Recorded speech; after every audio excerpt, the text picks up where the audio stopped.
Welcome back, everybody. I hope you found the workshops thought-provoking and impactful. Many topics were discussed, and I think it's very important to come together to distill the discussions and to distill them into concrete actions and to draw conclusions on how best to collaborate to scale these ideas up. To help us do that, we have many distinguished guests on our next panel, among them two survivors of CIMA, the global network of victims and survivors to end wartime rape. And the hashtag for this session is again hashtag Stand, Speak, Rise Up. Ladies and gentlemen, please help me welcoming to the stage our next moderator. She will also introduce her panel, and it is Seima Awad, former international correspondent from Al Jazeera English, and she's the Chief of Communication of UNICEF Iraq. Ladies and gentlemen, Seima Awad.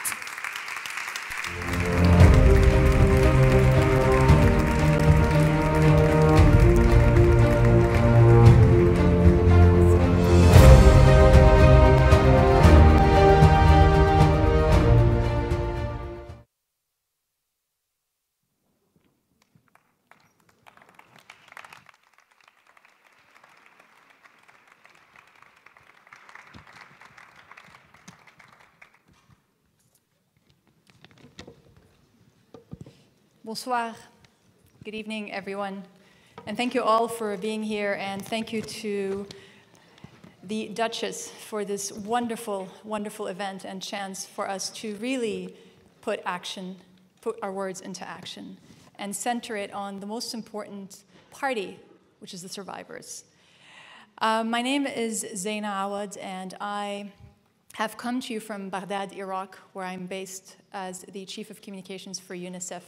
I'm also a former journalist who has covered sexual violence in times of war for many, many years.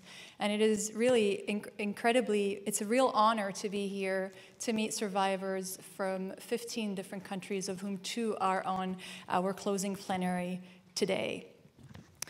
But before we move on, I will briefly introduce our panel. And before we get into the discussion, we have remarks from Her Excellency Ambassador Mara Marinaki, who will join us in a minute. But before that, we have here Madame Michelle Bachelet, who has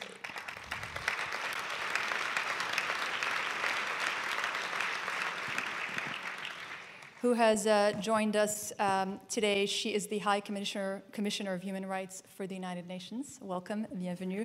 Also the former president of Chile, and the first ever defense minister, and the former director of UN Women. We also have Ms. Pramila Patten with us. Welcome.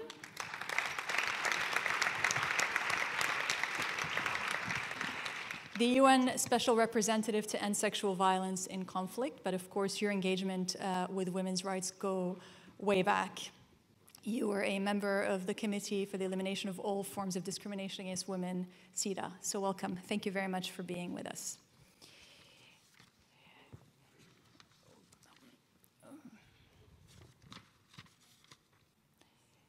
We also have Esperande Bigirmana,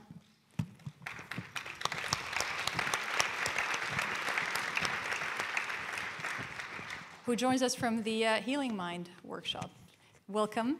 A survivor and leading the survivor movement out of South Africa, yourself from Burundi, working transcontinentally in Africa.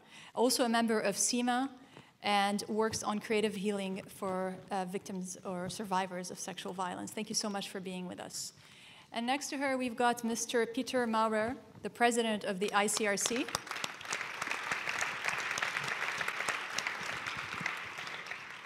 Very familiar with the issue of sexual violence in times of conflict, because under your leadership, the ICRC is working in over 80 countries, a number of which rape as a weapon of war has been employed.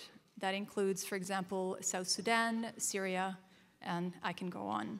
And you were in the healing body, and you will be talking to us about that. And last but definitely, certainly not least, is Madame Bernadette Sayot,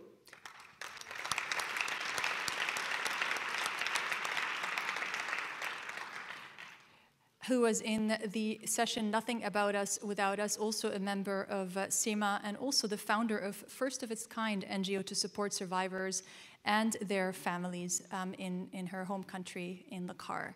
Thank you all for being with us today. And to start this final session, I would like to call on Her Excellency Ambassador Mara Marinaki, who's the first ever Principal Advisor on gender issues and the implementation of UN Security Council 1325 on women, peace and security at the European External Action Service, to share her comments. Welcome.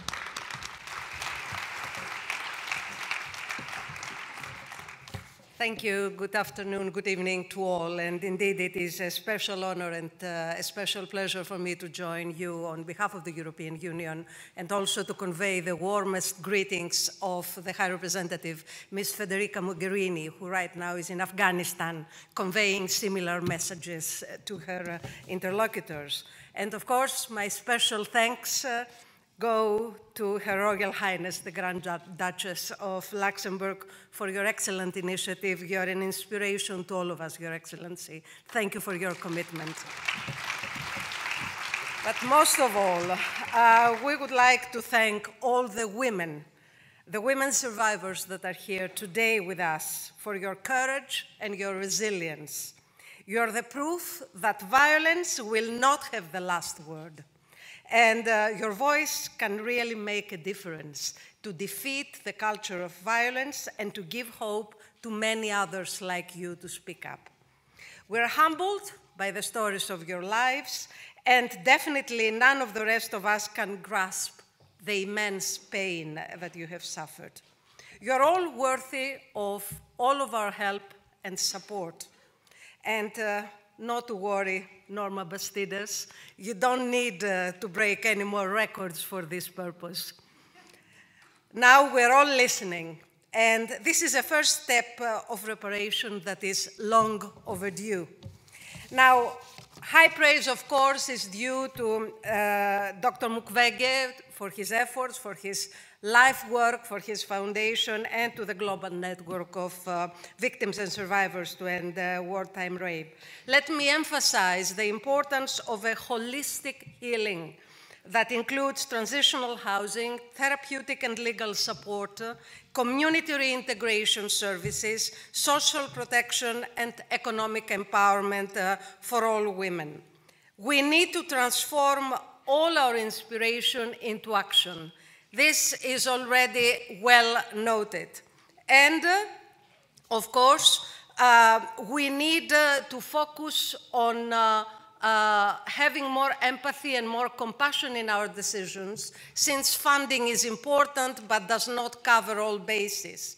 We are aware that the decisions need to bring together political leaders, but also bring to engage public sector, private sector, civil society, and of course, this is the spirit and the letter of the Women, Peace and Security agenda of Resolution 1325, and therefore the international community bears a heavy responsibility.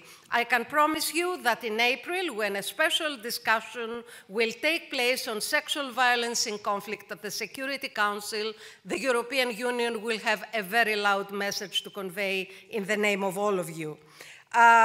We are absolutely committed to lead by example, and in this context, no excuse, no exceptions, full accountability for perpetrators that need to be brought to justice. So we are striving to have reverse the culture of impunity into a culture of justice, and to this purpose, we very much support the further and more strong messages on restorative justice for victims.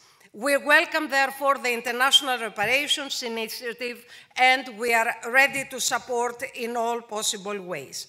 Justice is fundamental, but also prevention and protection of sexual and gender-based violence is equally necessary. So we promote, and we have already put on the ground, extensive training of judges, of police, of the military, and of peacekeeping troops in order to avoid all forms of sexual exploitation and abuse that is also a collateral damage that has been hampering our efforts to peace and to bringing all victims back to society. So last but not least, we feel that all of us together, we can make a difference. So we stand up with survivors, we speak up for justice, and we rise up to end rape as a weapon of war. Thank you very much.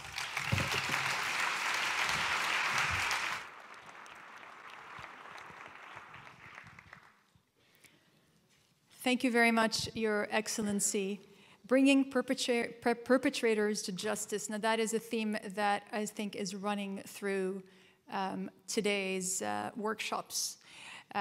They were very rich discussions. We were privileged to have survivors in the workshops as well as opinion makers and people from all different kinds of disciplines. And today we have with us our high-level speakers who will be sharing with us the takeaways from their different sessions with a real focus really on placing survivors at the center of everything that we do, and with a look to the future, to how we can scale up and internationalize really our response. So without further ado, if I can turn to you, Ms. Patton, the floor is yours. Thank you. Thank you.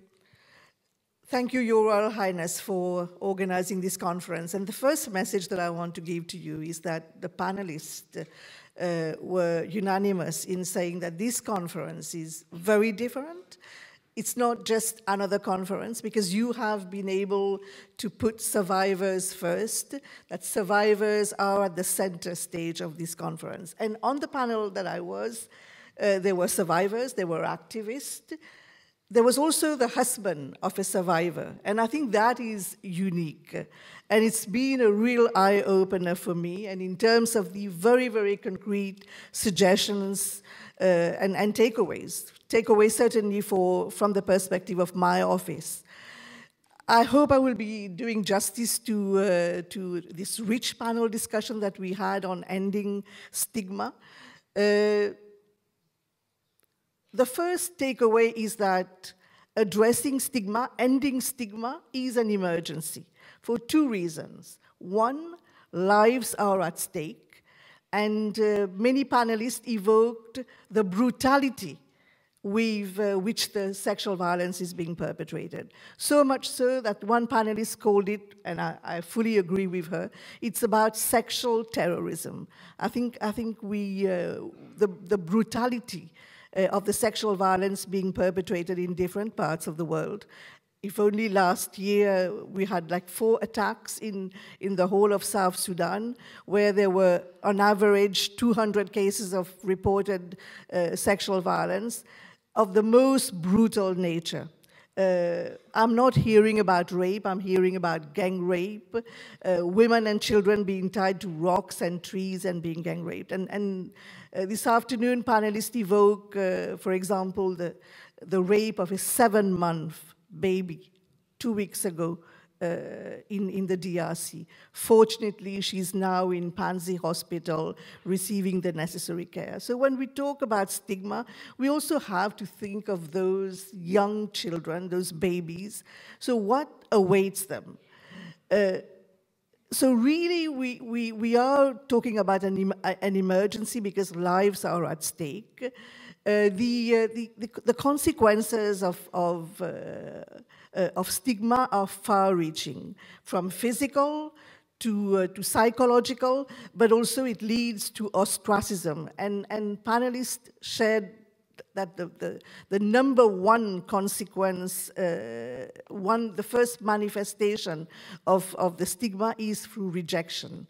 It's rejection, it's ostracism, it's rejection by husband, by families, by communities, by society, which kills them, and which they find much, much harder.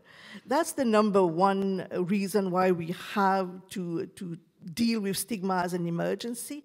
And the second one is also about the fact that stigma and sexual violence are mutually reinforcing. It's the cause and consequence. And I think aggressors know that sexual violence is a very cheap weapon and a very effective weapon, because these victims will be social outcasts and the crimes will not be reported. And this is what makes sexual violence such an effective weapon. And we really have to, and this leads to chronic underreporting of the crime. So we really have to address stigma and break that vicious cycle of chronic underreporting. We cannot talk about justice if we do not address the reporting. The second point that panelists were unanimous to make is about the importance of taking a survivor-centered approach. And what do survivors need most? In addition to relevant, appropriate health care, they need the mental health care, the psychosocial, psychological support, but the very specialized health services that the brutal, the devastation caused on their bodies require. But they also need the socio-economic support. It's part of the healing. And I think Nadia Murad said something very important this morning. She talked about justice as being a cure. And I think this was reiterated this afternoon by all the panelists. They're asking for justice, and it's so critical that we reverse this culture of impunity into a culture of deterrence through justice and accountability. And for that, we really need to make states accountable. One major barrier is state inaction, is state denial. And Mrs. Marinaki mentioned next month's open debate before the Security Council, and that we do hope, my office is currently working with the German permanent mission. We are hoping to have a resolution that will culminate in the establishment of a formal mechanism to monitor state compliance, because the Secretary General lists parties, state and non-state actors, but year in, year out, these actors, state and non-state, are on the blacklist, but compliance, monitoring of compliance is extremely weak. So we really need to reinforce compliance. And the second point that was also discussed thoroughly during the panel discussion was the hidden victims, namely the children born of rape. And in DRC, they are called snake children. We know that the different names that they've had in different contexts, and the lack of legislative framework to address the right of these children. Although 189 states parties have ratified CEDAW, and under Article 9 of the Convention, a woman, a mother, has the right to transmit her nationality, yet we know, I think except for Bosnia, mothers have difficulties to transmit their nationality to the children born of rape, and as a result, those children are stateless and have no access to education, to health care. So these are the main takeaways, and the importance of engaging with religious leaders, with traditional leaders to counteract, for example, cultural belief like raping a child, raping a baby will make them invincible, will make them have more power and more money. I think for that, we really need to engage all actors, and we really need to also work with traditional leaders. And the importance of economic empowerment for victims of sexual violence was also emphasized. Thank you.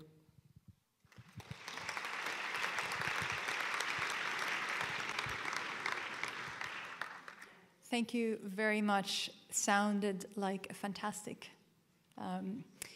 workshop.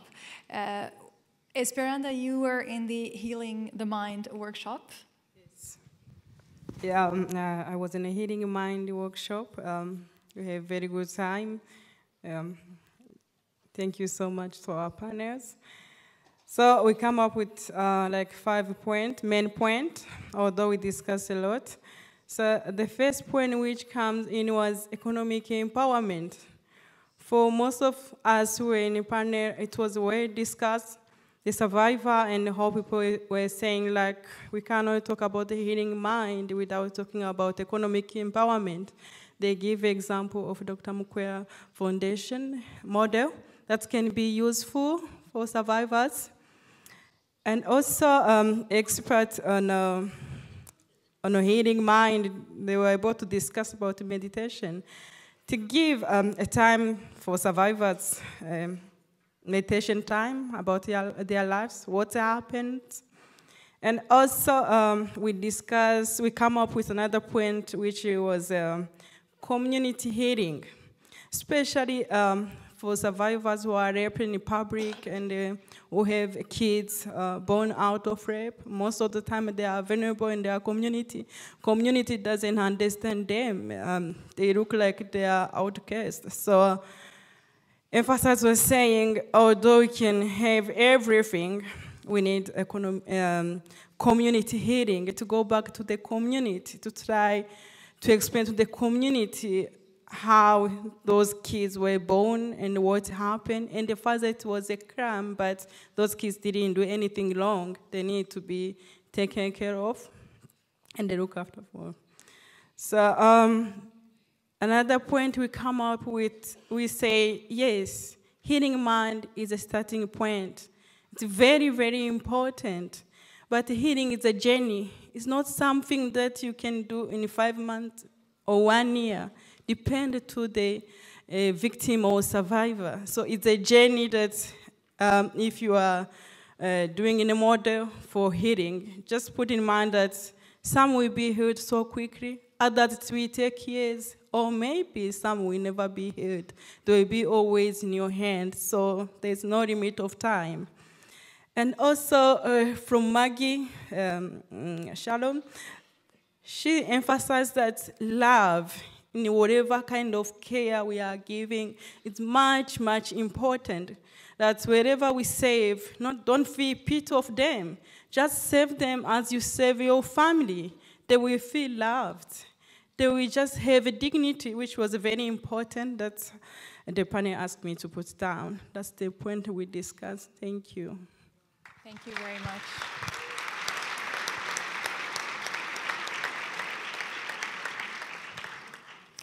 As you said, healing is a journey. It doesn't happen overnight, and it involves many different actors, including the community. Healing the mind, of course, there's also healing the body. And that was the session that you, Peter, were in. Thank you very much from my side as well, Royal Highness. Thanks a lot for bringing us together today and tomorrow for this so critically important issue.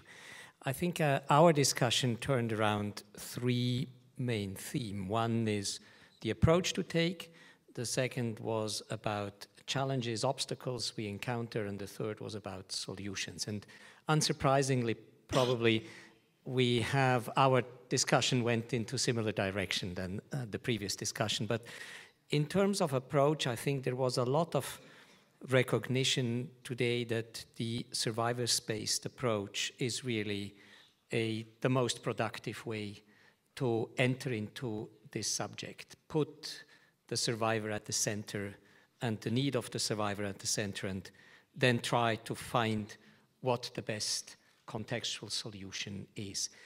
In terms of approach also, I think there was a broad recognition that while our panel was about healing the body, that you can't separate the healing the body from healing the soul and the mind. And so this idea of an integrated approach was very powerful, with all the survivors speaking and all the medical doctors and experts speaking in the panel. The third was really, in terms of approach, a recognition that when you look at the healing the body approach, you can't neglect also the broader issues that Dr. Mukwege brought here forward, and which, very frankly, also in my experience as at the ICRC is critical.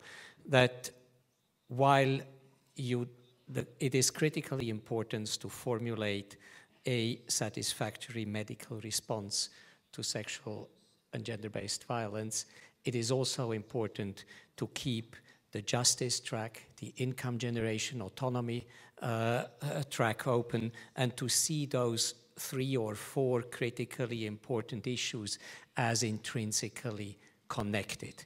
You can't just focus on a medical response and then dispense of the survivor into the society and think she can survive or he can survive, and then you need to have accompanying projects and programs which basically are in the area of economic empowerment and income generational activity. I think in terms of challenges, my previous speakers have said it all. The discussion was about stigma, was about the specificity of the violation happening to survivors, to victims. And with regard to the specificity, I think it was interesting. One example which captured my mind is that it's fundamentally different whether you are just injured by a bullet or whether you are raped, because rape comes with humiliation. It's maybe physically a similar medical issue, but on top of the traumatism and the vicious cycle of traumatism and psychosocial and psychological trauma that you are engaging in, you have in addition to it the humiliation part, and this makes the specificity and ask for a specific response. Maybe in terms of challenge, what hasn't been mentioned yet so clearly, and I was quite impressed by many of the participants in the panel mentioning so strongly the importance of access to medical services, and not access to medical services only, but access to trustful medical services. Where is the not corrupt hospital, which victims, survivors are confident to go to and have a trustful treatment? And I think that was an important point coming out.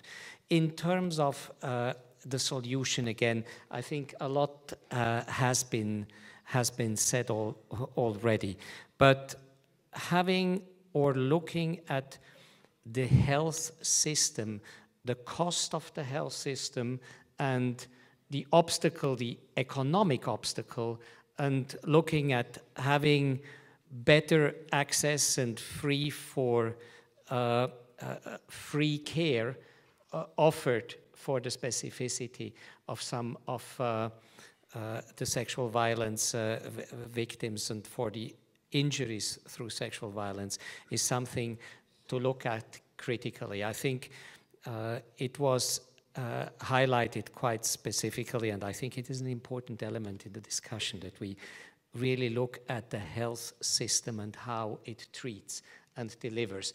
And when you look at the health system, then you look at basically at the political, institutional, procedural obstacle which you encounter in order to deliver efficient, impactful, for free, rapid service to survivors, victims of sexual violence. I think these are some of the issues. Of course, Dr. Mukwege had the opportunity then to go a little bit more into detail than in the plenary with regard to what means one-stop approach, and there is no question that here again it ties to the integrated approach that was very much shared by many of us. At the end of the day, if I can make a comment from my side, I think there are a series of dilemmas attached which struck me coming out clearly from survivors' accounts. While everybody here this afternoon talks about justice for victims as an integral part of the healing process, one of the dilemmas is that we are confronted with heavily power-informed and dominated relationships. You look for healing in the midst of power relations. That's the essence of the specificity of the fragile, conflictual environment in which we are. And so as a president of ICRC, I'm always challenged in the dilemma between a behavioral approach trying to change behaviors of perpetrators and a justice-driven approach trying to find accountability for victims. This doesn't go without tensions. and we need to discuss those tensions and to find practical ways forward. Thanks.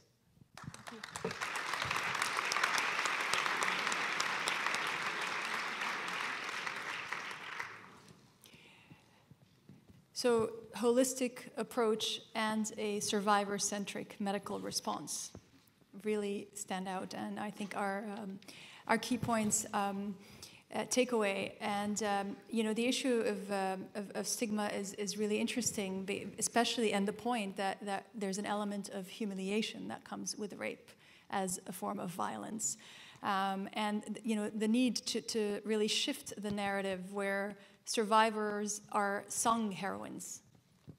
And with that, I think we have two with us, including our next speaker, Madame Bernadette Sayot, who sat in on the Nothing About Us and Without Us session. Madame.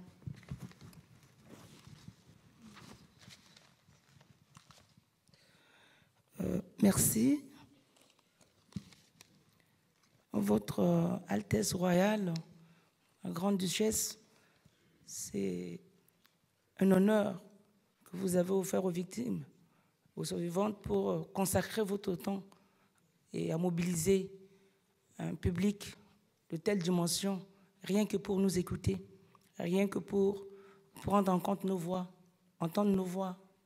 Et je vous en remercie, je suis reconnaissante.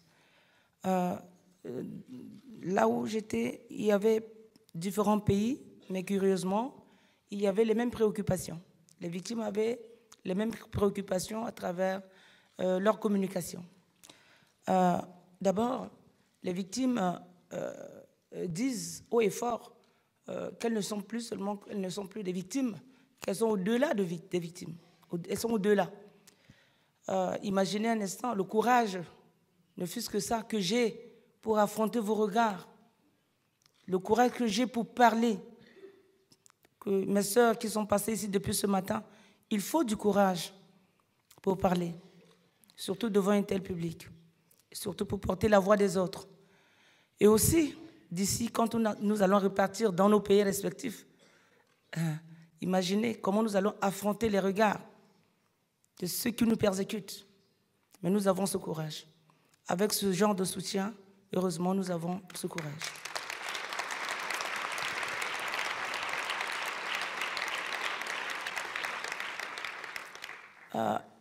Les victimes disent qu'elles ne sont pas là aujourd'hui pour remplir des quotas. Non. Elles ne sont pas là pour remplir seulement des quotas.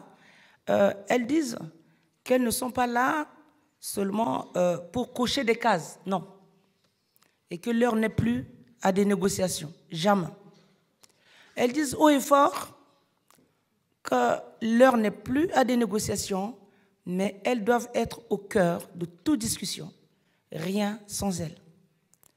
Et elles pensent que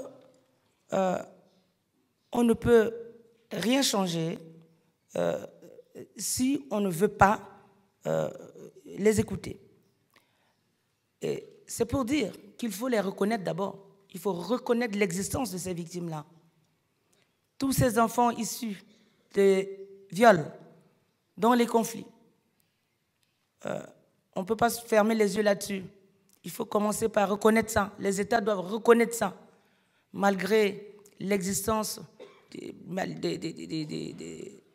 dispositions internationales, notamment surtout pour les pays qui coopèrent avec la CPI, que la CPI demande par exemple que les pays harmonisent les textes, que les pays fassent ça pour être avec tout ça en notre faveur, mais au niveau des États, souvent il n'y a pas de structure pour mettre en place les programmes tels que décidés par la Cour pénale, par exemple pour indemniser au niveau local.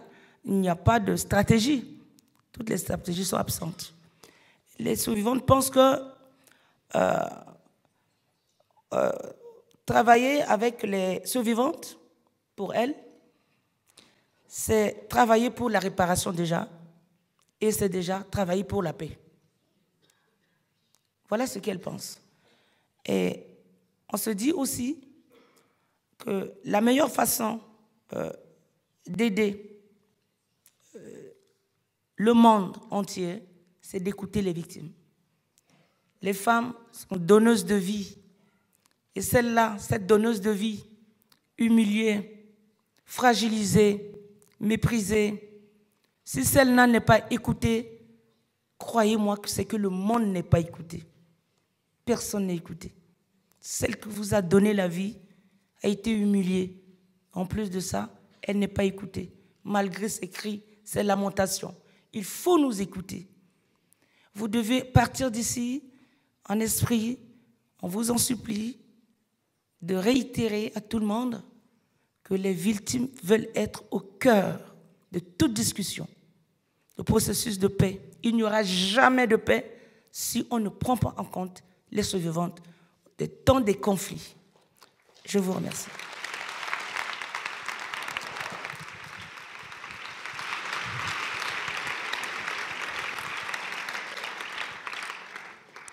Merci beaucoup, Bernadette. Vous nous avez aussi dit que dans votre pays, les femmes ne font pas partie des négociations de paix. Les survivantes des conflits. Chez nous, vous allez voir des femmes, mais on procède par cooptation. Ce n'est pas ça que nous demandons. Nous demandons d'être là, nous-mêmes. Ça veut dire que quand c'est nous qui recommandons la personne, on va se reconnaître là-dedans. On va habiller des gens, on habille une structure pour plaire à la communauté internationale, pour remplir les conditions. Alors qu'au fond, ce n'est pas ça. Nous ne sommes pas pris en compte. Je dis haut et fort cette vérité. Et écoutez-moi, aidez-moi.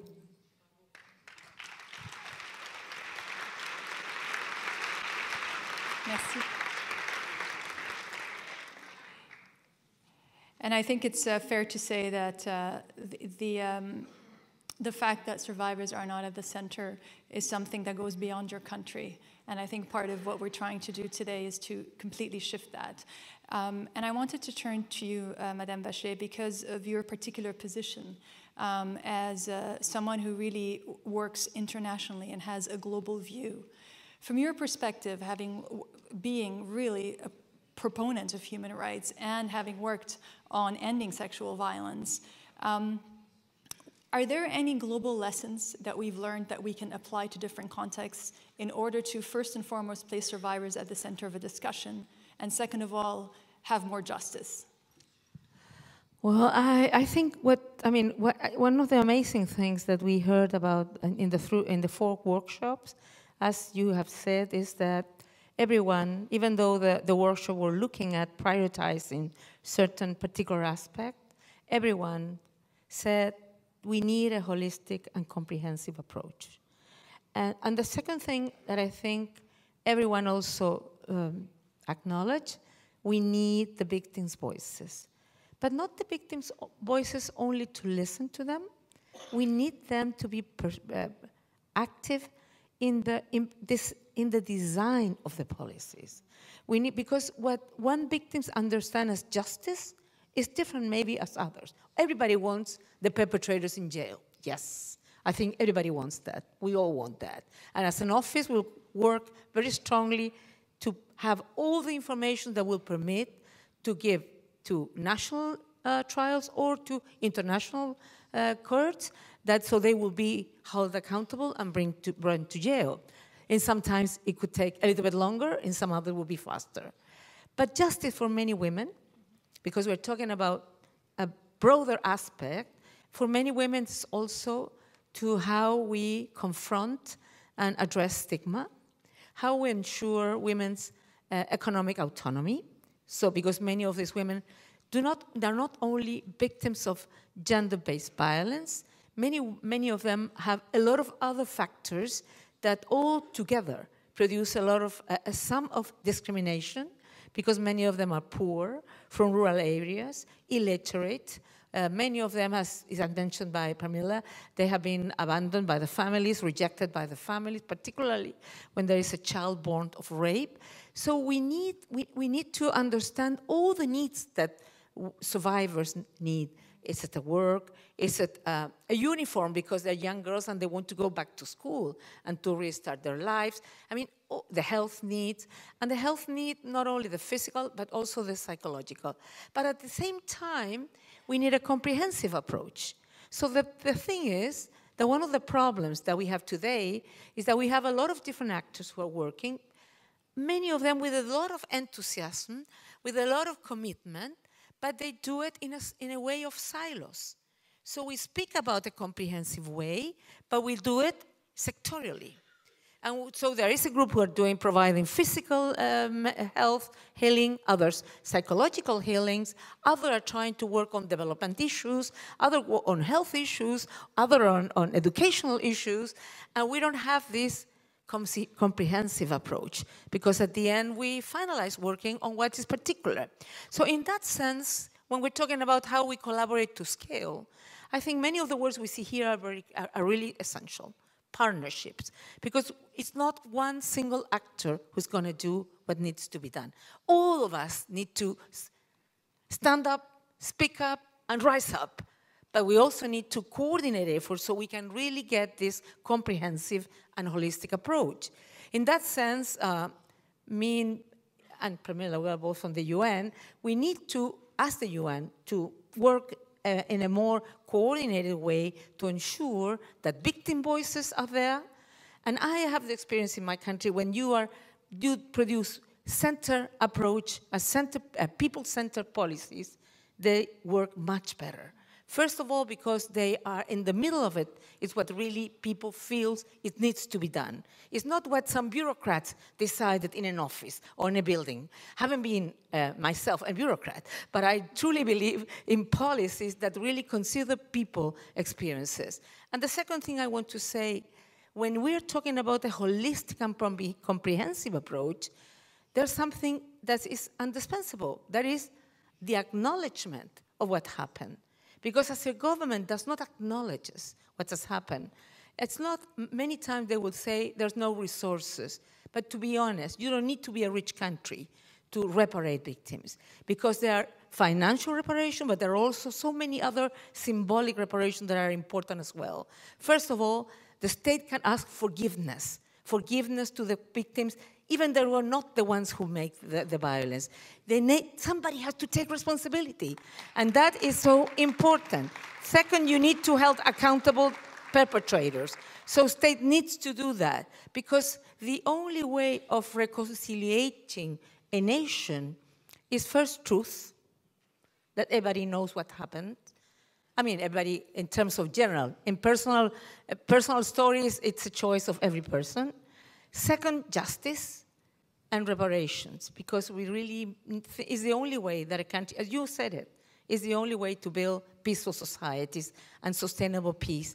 So I would say there's a lot of lessons learned in different situations. We had some friends here from Colombia who spoke in one of the panels.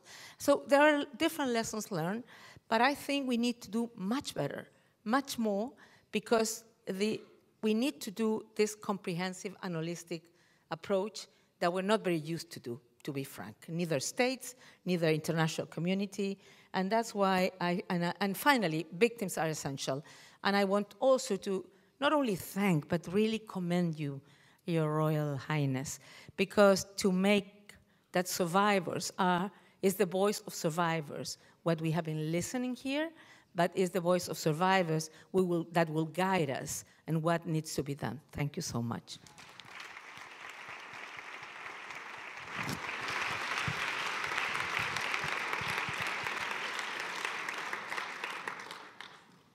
Thank you very much for this. The other thing about acknowledgement of what happened is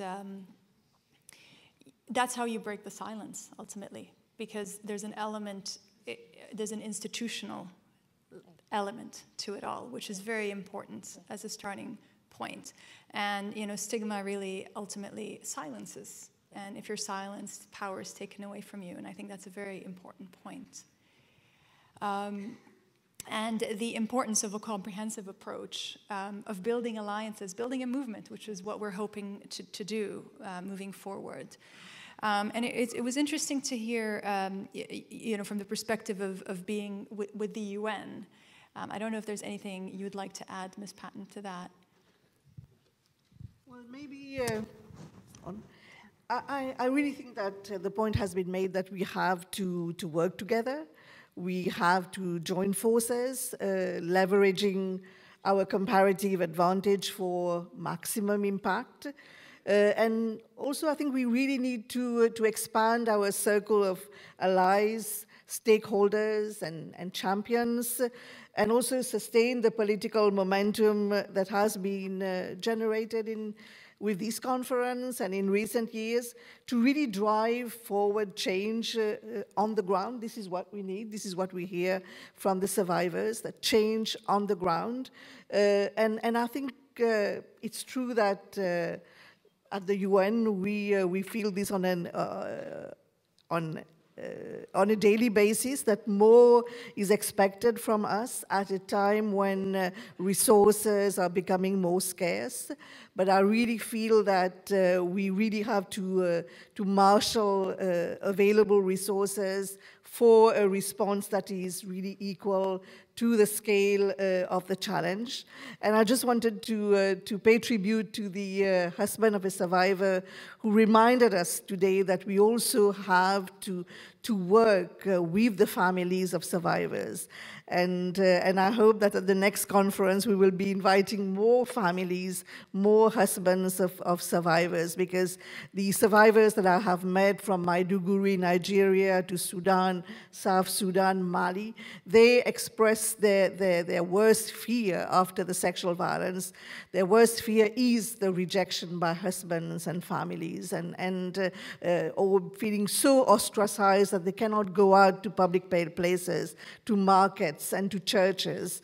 And I really think that we have to work more on mediation. I think Dr. Mukwege mentioned mediation with families. I think that's where we also have to invest more. If we want to alleviate stigma, I think we really have to work more with families. And I really thank Sean, I think, who was on our panel. Thank Sean for this idea, for reminding us of some of the gaps in our responses. And I really think that we have to bear in mind the very personal, the very individualized journey of each survivor, and we have to tailor-made our responses accordingly. Thank you.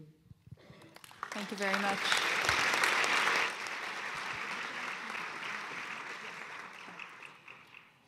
I just want to, we're almost out of time. I wanted to check with our panelists if any of you would like to, any final thoughts? Peter, please. Just emphasizing one element, I think I don't want to question the emerging consensus here in the room that truth, justice, and reparation, an integrated approach is important to build a movement and to build counterpower. My day-to-day worry is that this doesn't establish today. And the power structure which produce sexual violence persist. And in order to be successful, we'll have to design more concretely how we move forward from now to a situation which is a better one. And I think that's the typical gap in which we are very often. In the medium term, we all agree. In the short term, what do we do tomorrow if the power structure are still there and are unimpressed by the building consensus and the movement around how to deal with this extremely gruesome violation of laws and principles. And I think my encouragement would just be that we try to use the momentum of such a meeting to also think and depart and start from this consensus that is emerging here amongst so many of us, and that we focus even more on how do we do it and how do we charter a way forward. Michelle and myself, we talk a lot about it. how do we engage those who do not buy in immediately? We have to talk to them, we have to convince them, we have to change their behaviors. My organization is working with more than 130 armed forces in the world and with more than 250 non-state armed groups. How do we bring these groups to change behavior, to change norms, to function differently? It's an important element in the way forward, as many other elements today are, but I wanted to mention the focus on the how and the way forward and the next step, and not only the medium-term consensus, which seems to me important to make as a point at the end of this meeting. Thanks so much. Thank you very much. You see me coming up on stage as your MC. I'm also a timekeeper. I'm a timekeeper, and we have a huge program ahead of us. So I think I will thank you all the panelists, for this last panel, and everything that has been planned for tonight will shift it to tomorrow. Okay? And I think Madame Bachelet would like to just give a final comment, if that's yeah, okay. Of course. One last final comment, please. No, just a minute, because I mean everything has been said today, and I want to repeat what everybody already agrees. But I truly believe we need to work on those power structures. As an office, we are working a lot with armed forces and security forces to say how we change the way they behave, how they fight terrorism, because many of them use the excuse of fighting terrorism to violate lots of human rights. So we're trying to train them that they can do the job to ensure security in the country, but respecting humanitarian and human rights law. But the last thing I want to say, because the day I will die, I will continue saying it. And Denis Mukwege mentioned it.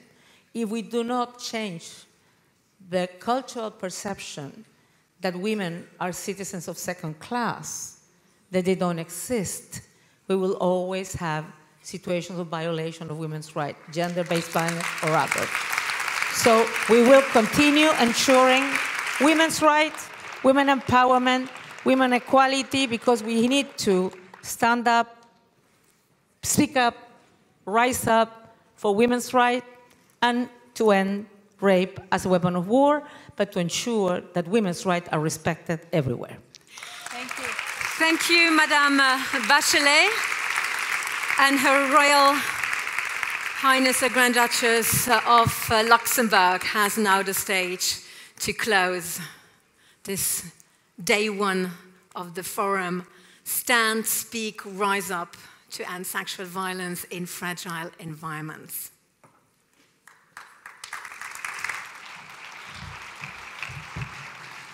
Thank you for your fascinating remarks. It's been a long day for us all and a very rich day, and I thank you with all my heart for that.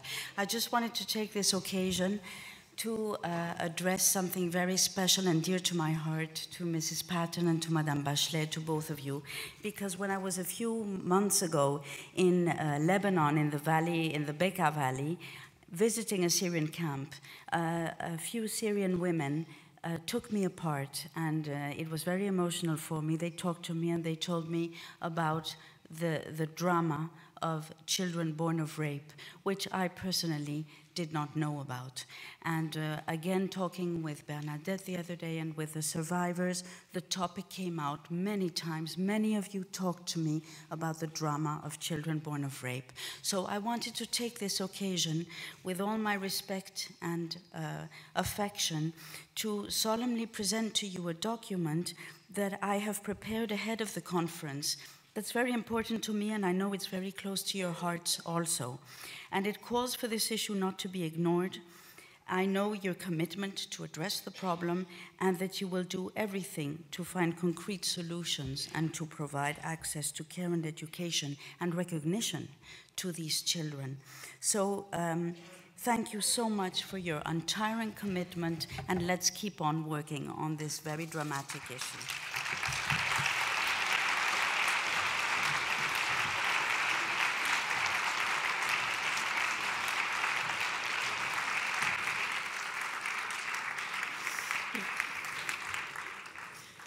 And you know, ladies and gentlemen, Her Royal Highness's appeal is to the international community to protect these women and girls from those who seek to dehumanize them. So in order to do something against it, we must continue to collaborate together and to wage a war on indifference. And we have to thank you because our hashtag Stand, Speak, Rise Up is trending on Twitter. So a big thank you to all of you for your participation and your contribution today. We will continue tomorrow our discussions. And Natalie, I'm sorry to interrupt. Mrs. Patton would just like to say one word. Okay. I just want to thank Her Royal Highness for this appeal, which I would like to, which I just asked her whether I could share with the Security Council so that next month we can have children born of rape in the next resolution on sexual violence in conflict.